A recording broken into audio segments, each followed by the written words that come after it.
pursue this story a little further. Vinpro, it's the wine industry body, says it is going to stick to its legal action against government in spite of the decision to partially lift the ban on sales.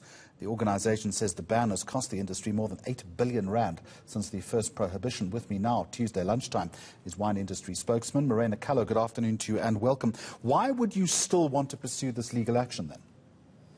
Afternoon, Jeremy. Yes, Vinpro are still engaging with their legal team in this regard.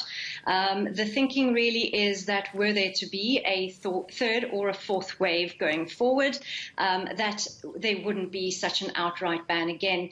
And really the approach is very much that of ensuring that any major decisions that impact our businesses are taken on a provincial level. So it's not that Vinpro are disagreeing with the bans per se, especially when there are issues around hospital beds. It's more a case of managing it on a province-by-province basis. When you've raised that with government, as I imagine you have, in discussion, what have they told you? What makes you think that there might be a change of mind here? Unfortunately, there hasn't been any feedback from government in any regard. So I think this is the reason behind the Vinpro lawsuit. So yes, on that level, it's a case of a very one-sided conversation, and we need to force this through. To the best of your knowledge, was the industry informed about the relaxing of the restrictions when the President spoke last night, or did this take you by surprise, as I understand it has done in the past? I think there were many more rumours that went around this time, and I think due to the nature of the engagement that we have had with government up until now, we were not privy to information in advance, but we could certainly deduct that there was going to be a change in the regulations. So we have a partial lifting of this ban now. Is it enough at this point to rescue the industry? I think anything is better than nothing at all, but the reality is that there's so much damage has been done.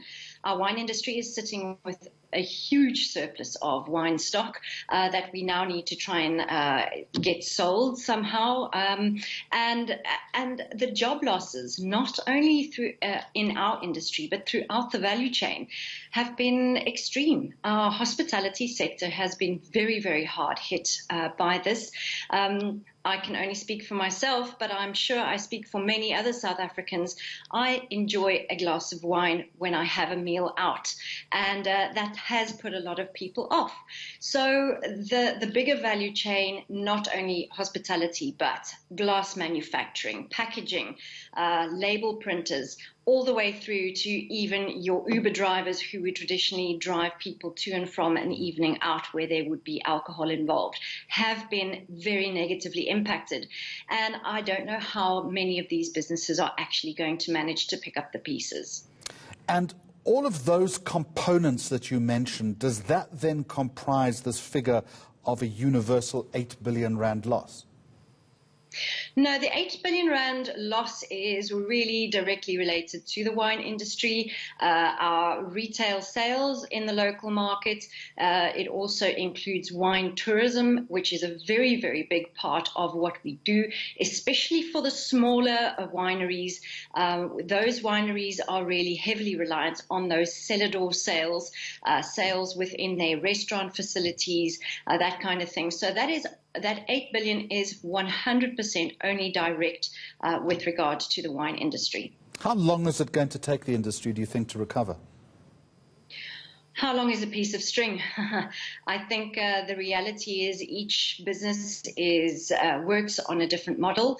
There are those who still had some kind of export market presence, and those will hopefully not be as badly impacted, but it is those who are so heavily reliant on the wine tourism, on the local markets, that will be worst affected.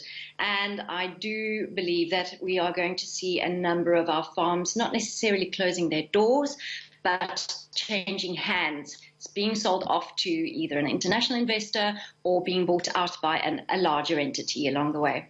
Speaking for the South African wine industry, Marina Callow, thank you very much indeed. This is Tuesday lunchtime.